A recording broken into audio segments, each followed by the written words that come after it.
Hello everyone. Today we will demonstrate how to set up Wireguard VPN server on NSE 3000. So first and foremost, what we'll be doing is the enabled WireGuard VPN server on NSE 3000. It has a static IP address, static public IP address, so that any client from the WAN side should be able to reach to that IP address. And we will demonstrate how do we configure the WireGuard VPN server, and then we will also try to connect it from an iOS client and a Windows client. All right. So let's get started.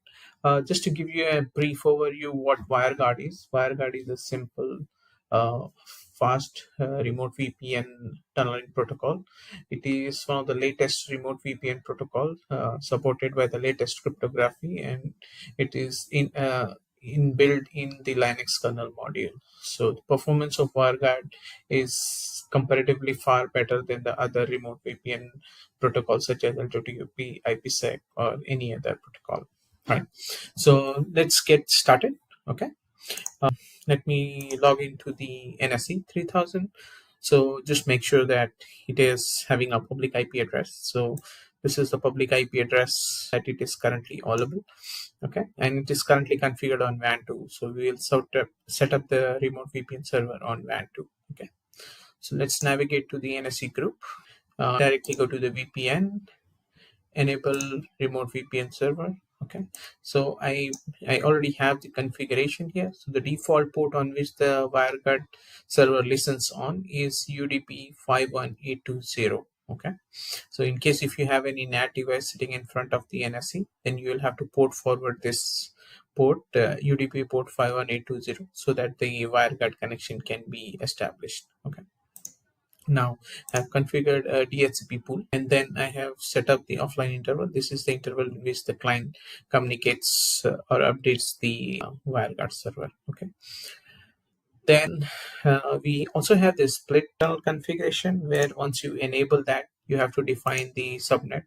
So a traffic specific to those subnet will be put on the WireGuard tunnel. Right. So whenever you enable this, make sure that apart from adding the subnet that you want to tunnel on, you also add this subnet, the client pool subnet, so that it can resolve the DNS. Otherwise, it will not be able to resolve the DNS. So for now, we'll make the full tunnel. That means all the traffic comes to the WireGuard server.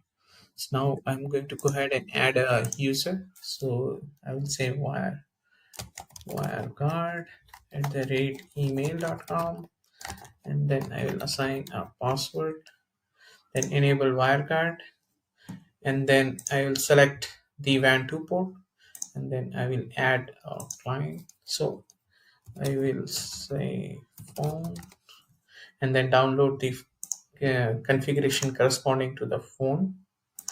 And then additionally, I will add for my laptop.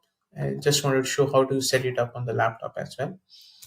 So as you can see, it creates a configuration for the client, and this configuration is in two form. One is in QR code form, and another is in config file form. So QR code, it is helpful in case if you're trying to establish the tunnel from the phone, or a device which has a camera, right? Config file is useful, especially if you're trying to try to set it up from the laptop. Okay, so I will show you.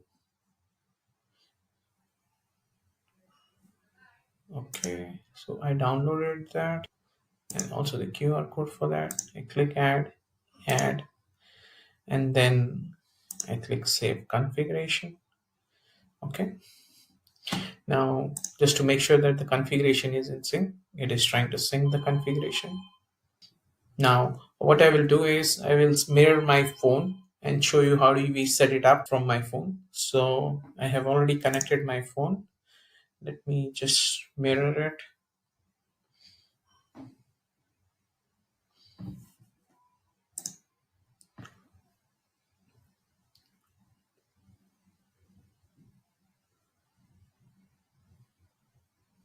Okay, so just make sure that you have this WireGuard application, which is displayed here, right?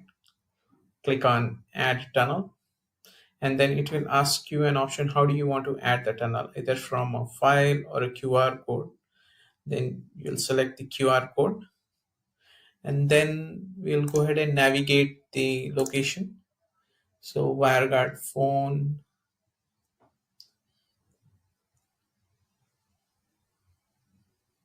Okay, so we'll click on this one, scan the once you scan the QR code, it will ask you to the name the tunnel. Then you just give some name, say demo tunnel. It will ask. So now the tunnel configuration is added. Okay. So demo tunnel is added. Now you just go ahead and activate the tunnel. So you click on the activate link. Now click on the configuration. So here you can see this is the IP address that the client got it from the WireGuard server. Okay, and then endpoint IP addresses. Okay, now if you want to see the reachability now, right?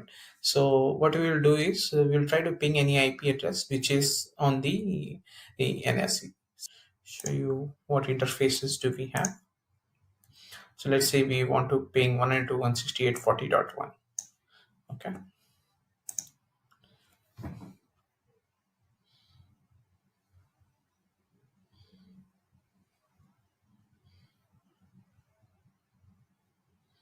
Nine two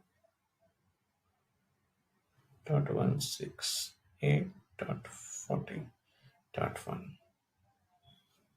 So you can see it already has the reachability. Okay, I'll just stop. Next, I will demonstrate how do we set up the tunnel from the laptop. So similarly, what you can do is install an application called WireGuard in your laptop, and then go ahead and add a tunnel. So I will navigate the path where I just downloaded the config file. So it was WireGuard laptop config file. I click on that and then say activate. So this is my phone got an IP address 11.0.0.3. My laptop got an IP address 11.0.0.4. So I click activate. So this already established connection, and you can see that it is already forwarding data both TX and RX. So that means the tunnel is established. I'm going to pause this video for some time, and then I will show you the statistics on the NSE. So here you can see that the tunnel is active. This is the total download and upload because I ran the speed test. This is laptop. This was the download and upload, right?